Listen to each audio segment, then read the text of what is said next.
Hello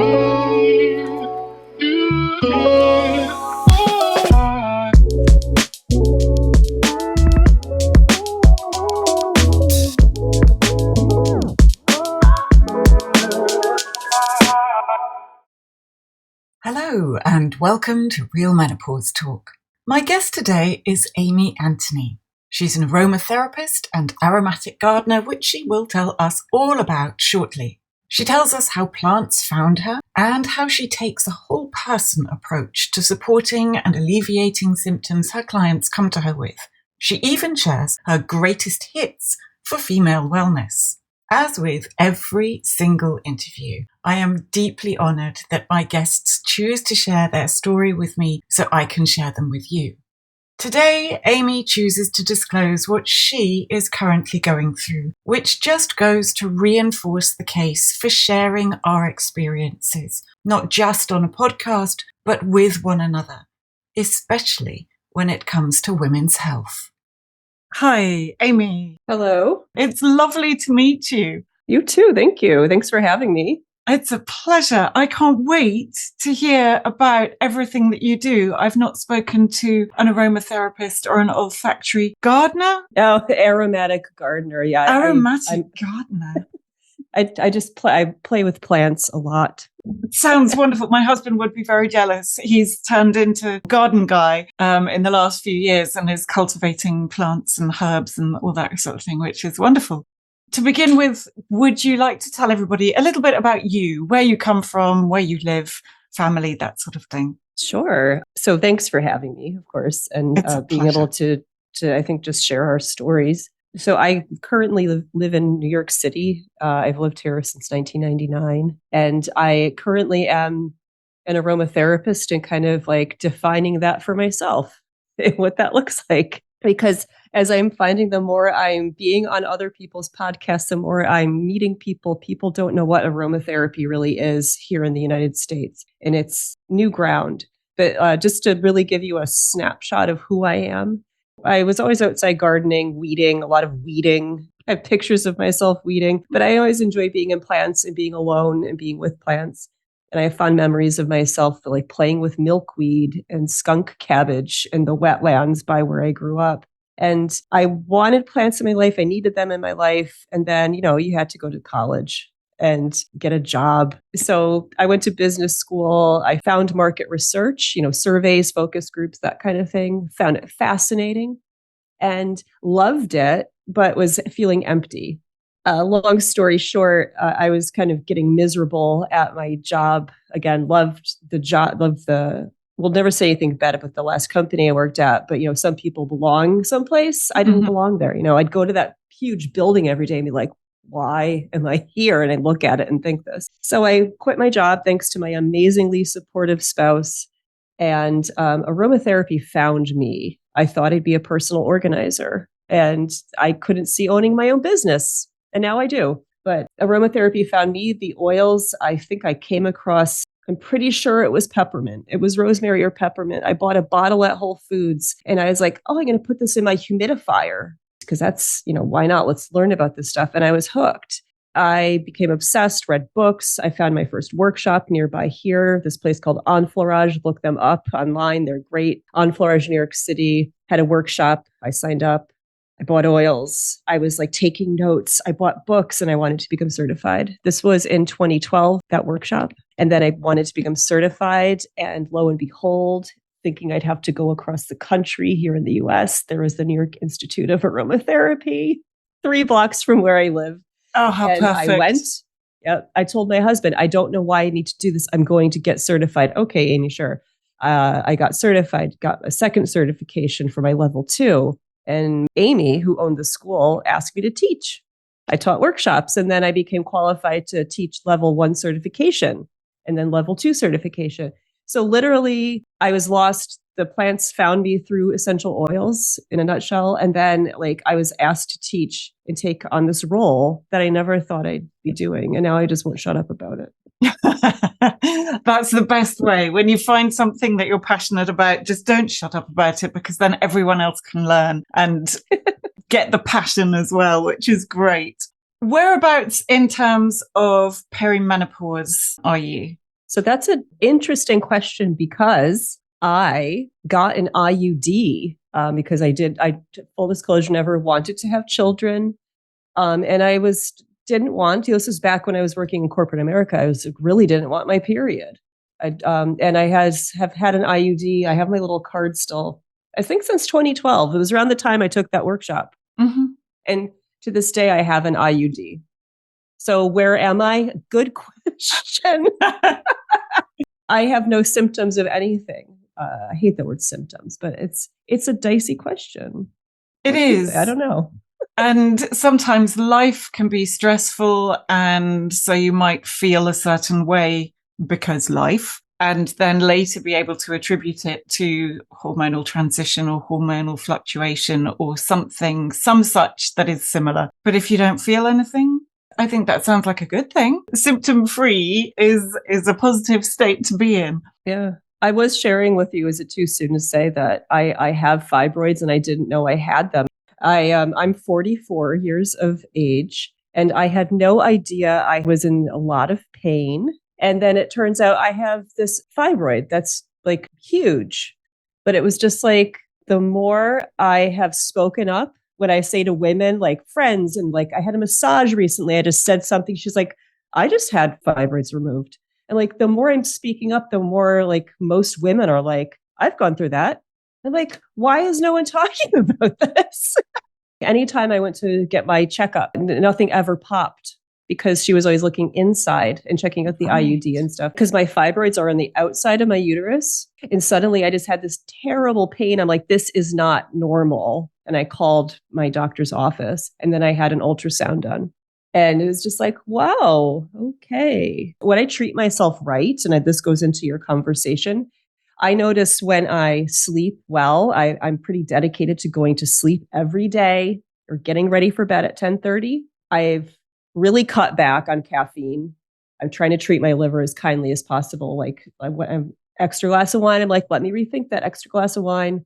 When I treat myself well, I don't have any fibroid symptoms.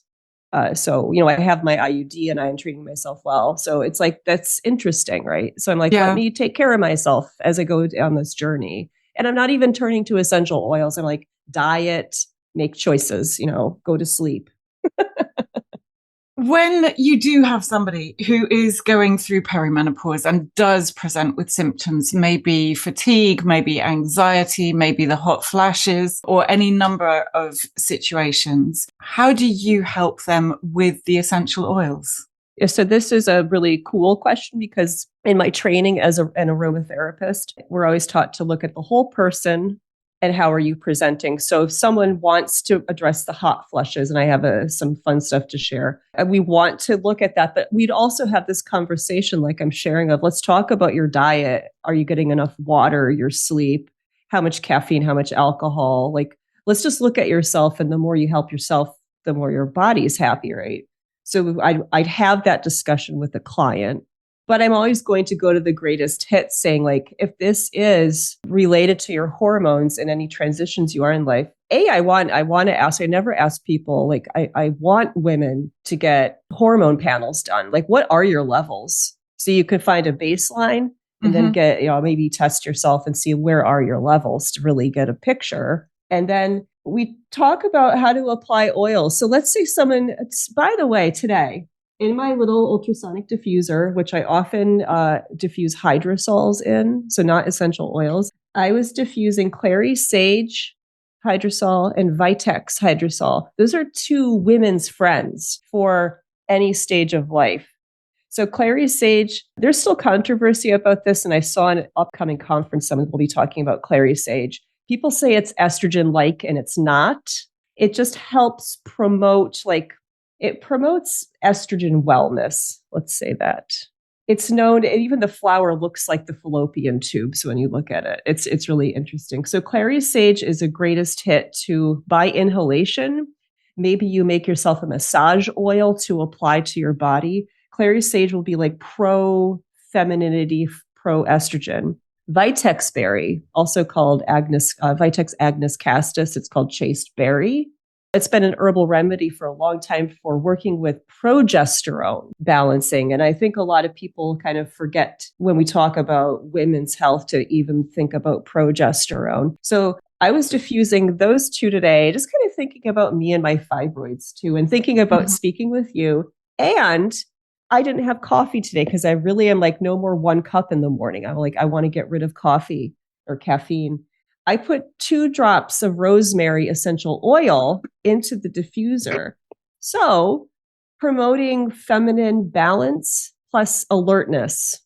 So you were talking before about fatigue. We want to know if you're estrogen dominant, we have to talk about that in certain oils. But for overall promoting feminine wellness, some of the greatest hits are clary sage. I would put vitex berry, and not everyone does. Rose and geranium, Pelargonium graveolens, rose geranium, it's also called. You can start to incorporate those into your life for feminine balance. And rose geranium is gorgeous for inhalation from the bottle in a diffuser topically. It's very balancing for the mood and emotions, which is really nice. And I need to shut up because I'd like to hear what you have to say. No, I'm in raptures. How does it work, though? I have a few oils and I'm obsessed with rosemary. I just love the smell. I love the taste, everything about rosemary. But how does it work? Does it work on your brain? Why? Yeah, what? So I know there's a disconnect in aromatherapy when we talk about the ways people perceive and work with oils and olfaction and yada, yada, yada. So when we think about an essential oil, we are working with the lipid-loving, very volatile substances that were obtained from an aromatic plant like rosemary through the distillation process. So think of like distilling alcohol or, distillation. You heat something up, put it under pressure, you inject steam in, and then that steam comes into that plant material. And as it rises, it takes the most volatile, the lightest components, which happen to smell, and they come over on the steam and then get separated out in the cooling condenser, right? So they have an affinity for lipids. They're lipid loving. And this is important because to smell something, it has to attach to our receptors. Those are lipid loving. Our cells are lipid based, right? So again, these are tiny, tiny, tiny molecules, less than 20 carbons per molecule. So I just gave you 2 like really important things. They're very volatile, very light, very mobile, and very lipid loving. When you smell this, you're smelling like rosemary. I'd have to look this up, could have like 200 chemical components in a drop of rosemary oil, right? Wow. Yeah, about 0.01%, it's small, but significant to the plant. You're smelling this. It's a substance. You're smelling it. You're recognizing it. Great. You're sometimes tied to memory association, which is part of aromatherapy. We're also working with these oils that are very, as a class, they're really antimicrobial, antibacterial in a sense. There's a lot of data on that because of agriculture and agriscience. A lot of them are anti-inflammatory to the mind and to skin and stuff like that. And a lot of them promote wound healing. And on that note, they work with our nervous system. You inhale, stuff goes into your bloodstream, right? So you have these molecules that could be detected within 20 minutes in your blood. I know there's data on that for lavender. So it's going around in your blood, and your liver has to metabolize this, and it will dock onto sites. You have receptors throughout your body. So when you smell rose geranium and you smell and I hope your listeners are listening, smell that as a normal breathing, like rose geranium for balancing for 30 seconds up to 3 minutes. And notice how you feel. And do that twice a day for 5 days. If you find you just feel like scattered and agitated, smell that if it's agreeable to you. So you're smelling these chemicals, and yes, you might feel good. So that changes your chemistry, but they're floating around and they could dock on receptor sites and influence receptors for GABA, dopamine, and things like that. So there's like a high level. A lot of people talk about essential oils and progesterone. There's some herbalist stuff about it working on like the hypothalamic level and having that cascade happen through the influence. So that's like in a nutshell. That makes so much sense and is fascinating because understanding actually what it's doing with receptors, that kind of validates its effectiveness far more for my brain anyway. So thinking about, some people like perhaps rose geranium, some people won't like the smell at all. So how do you find the right blend for a woman? And do you have to enjoy the smell for the oil to work? So yes and no. So one thing I like to say is if you don't like the way it smells, you're not going to use it. Right? It's like the herbal tea is good for you, and then you see you have picture a kid in your head going no, and like scrunching their face up.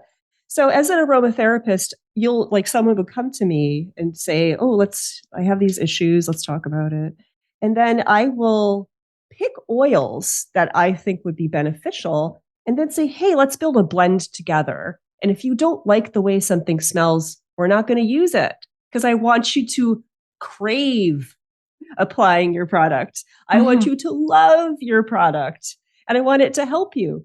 So, like, that's the way I'd answer your question because even though there's some greatest hits for things, you can always find another botanical. There's always going to be someone in the cast of characters, as I call it, to help with pain, agitation, anxiety, sleep, and things like that. You are an expert on sexual wellness and well-being as well. What would your greatest hits be for that area? Because sex and general well-being, vaginal dryness being a physical problem for some women, but even just lack of libido, lack of energy, it has an effect on certainly somebody's relationship, but also their own relationship with themselves and their self-esteem. So where do you go with that? Where do you begin? So we already opened the door to like the essential oils. And yes, if you like the smell, great, but please spend some time with it to see how it makes you feel in your body.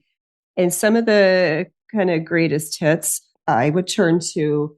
So before I did mention clary sage, and I thought I brought up rose. Rose is as even the herb to drink rose petal tea is toning for the vagina, for the uterus.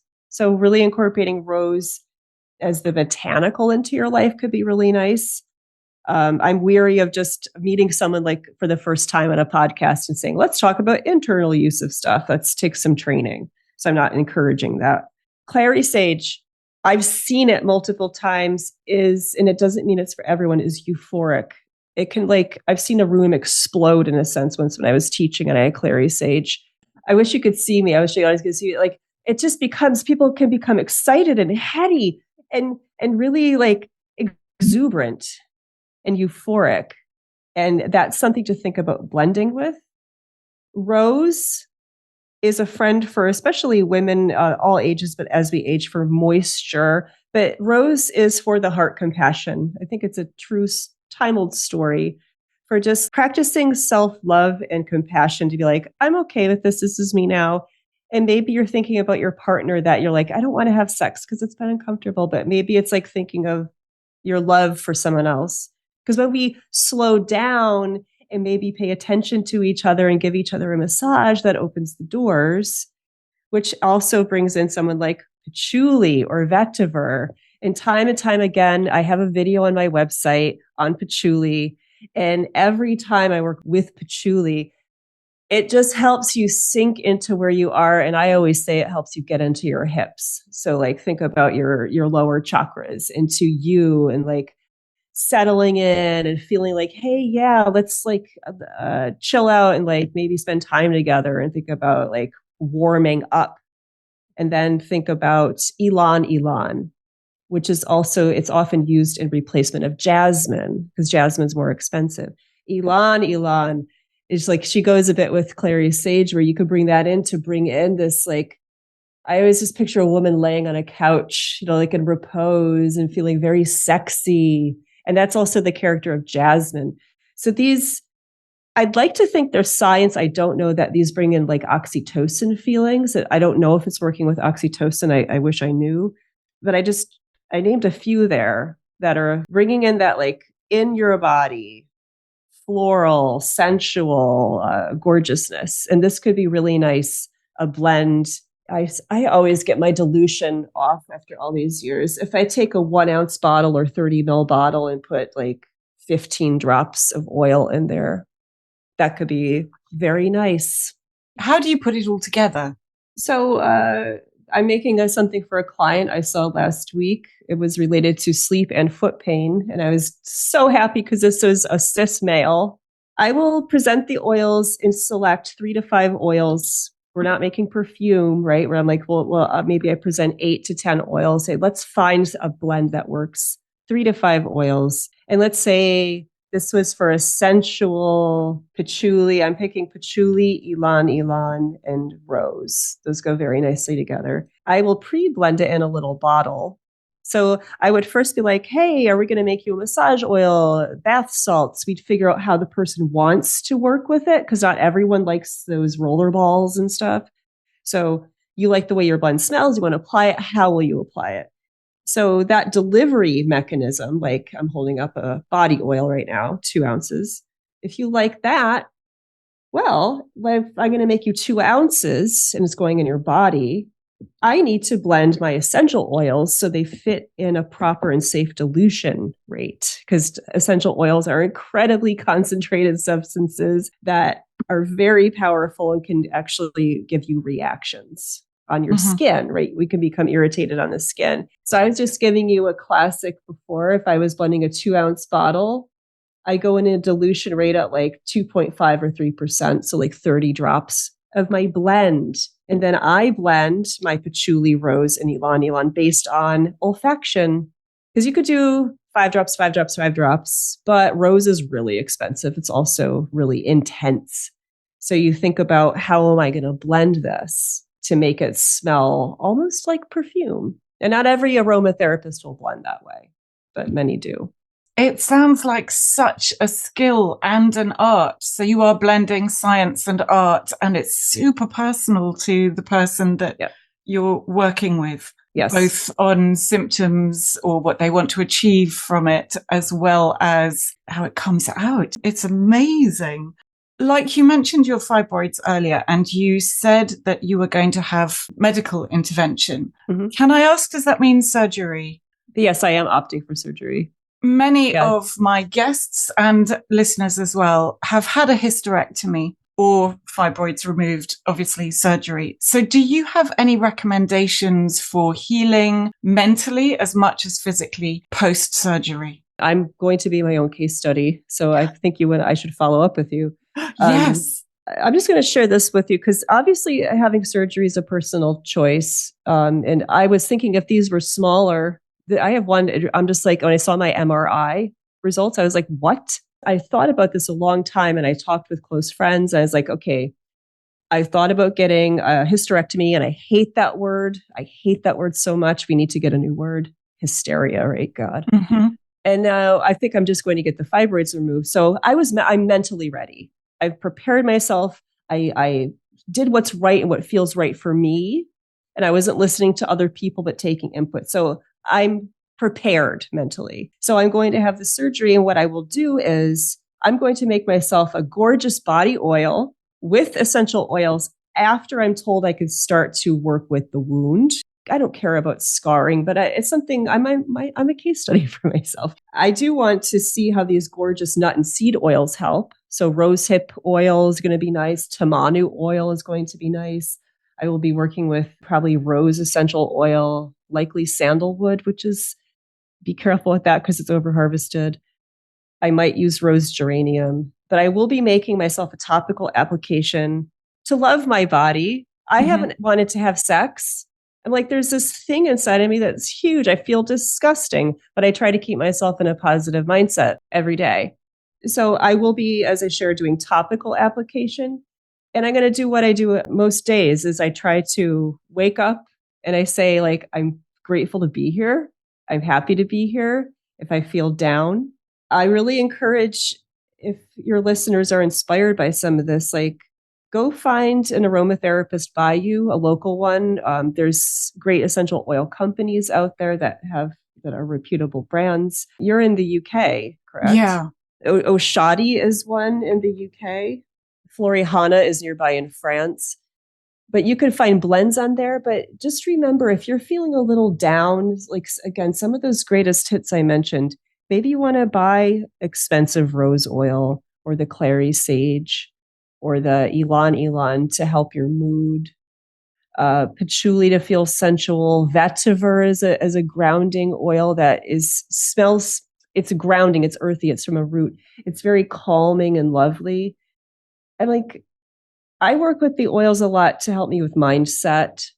So I might be making a roller ball to help with just if I'm feeling sad, but I'm feeling really positive about this. The fact that you're going through that yourself, I know people will relate. So they will be able to take something from that. And obviously, if they're in New York City, then they can come and find you, which is very exciting. Any parting pearl of wisdom? I've been a work in progress my whole life, going from a miserable teenager, working with, depression and stuff like that, to what's my mindset? And I'm grateful for people I'm surrounding myself with that have gorgeous mindsets. So like I said, nearly every morning I wake up, and for years now, I have a hot glass of water. I've stopped doing the lemon water. I'm happy with my hot water. I look forward to that. I'm waking up my body. I'm showering my internal organs. Sometimes I do like 3 minutes of yoga, but I'll just I'm so grateful to be here today. What do I get to do today? And having that mindset, again, thanks to people I'm hanging out with now, it just feels really good. Thank you so much, Amy, for your time and your knowledge. And I really hope that your surgery goes very well and everything else. Thank you. I love this. It's a pleasure meeting you. Thanks for having me. Thanks, Amy. Take care. Thanks, Hattie. Bye. You can find Amy on her website, nycaromatica.com, and on Instagram at nycaromatica. Follow us on the podcast app of your choice, and please leave us a review as it signals to others where we are, how to find us, and how to learn more. You can also sign up to our newsletter. Simply go to realmenopausetalk.com, scroll down, and hit subscribe. Thank you for listening. I look forward to seeing you in the next episode.